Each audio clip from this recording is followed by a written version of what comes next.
एक मोठी बातमी आहे, कारण उद्धव ठाकरे हे विधानसभेचे अध्यक्ष राहुल नार्वेकर यांना भेटण्यासाठी गेलेले होते। ही भेट आता संपलेली आहे।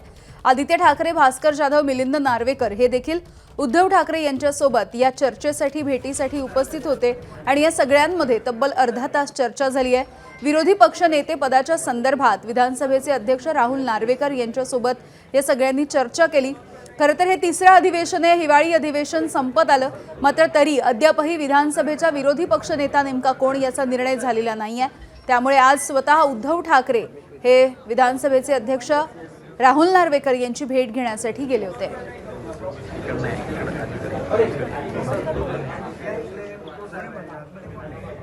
तर या भेटीच्या दरम्यान आदित्य ठाकरे, भास्कर जाधव, मिलिंद नार्वेकर हे देखील उद्धव ठाकरे यांच्यासोबत उपस्थित होते।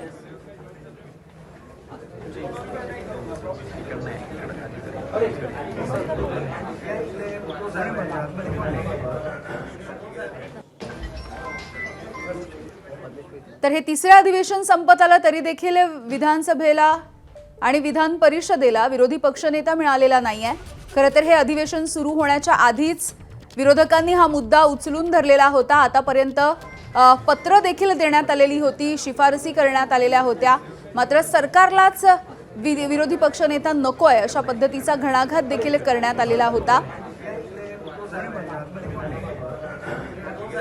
एकूण संख्येचं कारण देऊन विरोधी पक्ष नेता नेमका कोण होईल त्याची निवड काहीशी नाकारण्यात येत होती, मात्र आता अर्धा तास ही चर्चा झाली आहे। या चर्चेचे तपशील आपल्या समोर लवकरच येतील।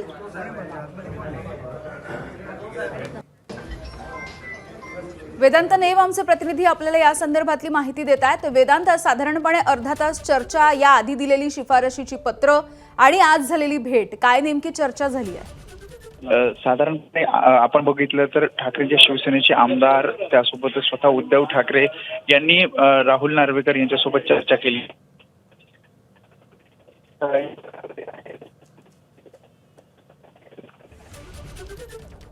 वेदांत, याचा आवाज आपल्यापर्यंत काही तांत्रिक कारणांमुळे पोहोचू शकत नाहीये। सध्याची ही दृश्य आपण पाहतोय। विरोधी पक्ष नेते पदाच्या संदर्भात आज उद्धव ठाकरे यांनी ही भेट घेतलेली आहे, त्यामुळे या भेटीचे अधिकचे तपशील आपल्या समोर लवकरच येऊ शकतील।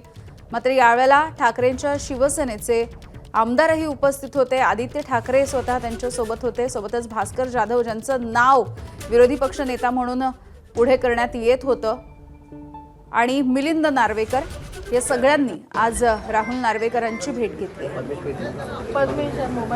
साधारणपणे अर्धा तास, 25 मिनिटं ते अर्धा तास अशी ही चर्चा झालेली आहे।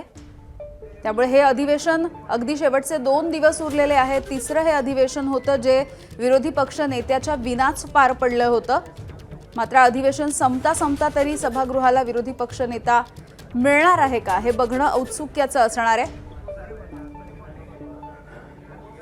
विजय वडेट्टीवार आणि भास्कर जाधव असे दोघांची नावं खरं तर विधान परिषद आणि विधानसभा यासाठी देण्यात आलेली होती।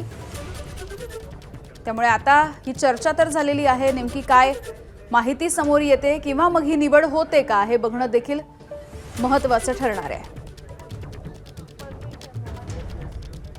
अभिषेक मुठाळ आमचे प्रतिनिधी आपल्याला या संदर्भात माहिती देतील। अभिषेक, ही भेट विरोधी पक्ष नेत्या पदाच्या संदर्भात झाल्याची माहिती मिळतेय, काय नेमकी चर्चा झाली आहे?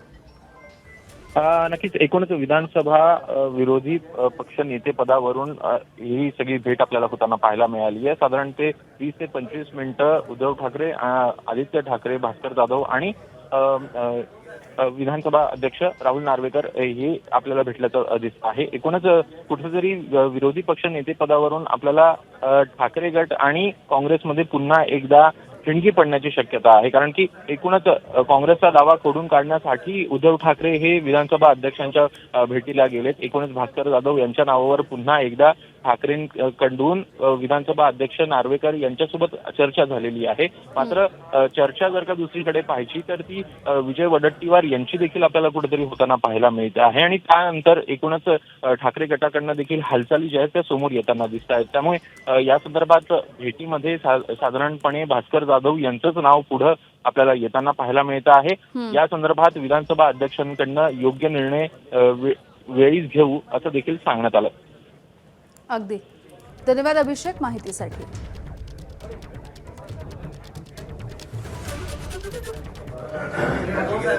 आणि त्यावर उत्तर मिळावं ही तर ठाकरे आणि नार्वेकर यांच्यामध्ये विरोधी पक्षनेते पदाच्या संदर्भात ही चर्चा झालेली आहे, जो मुद्दा अगदी पहिल्या दिवसापासून विरोधकांनी लावून धरलेला होता. याच मुद्द्यावरती काही शिफारशींची पत्र देण्यात आलेली होती, ज्यामध्ये विजय वडेट्टीवार काँग्रेसचे आणि त्यासोबतच भास्कर जाधव यांचं नाव देखील आघाडीवरती होतं. विरोधी पक्ष नेतेपदावरून ठाकरेंची शिवसेना आणि काँग्रेस यांच्यामध्ये काही बिनसलंय का, काही वाद निर्माण झालाय का, अशी देखील शंका येतेय. एबीपी माझाला सूत्रांनी या संदर्भातली माहिती देखील दिलेली आहे. एबीपी माझा, उघडा डोळे बघा नीट.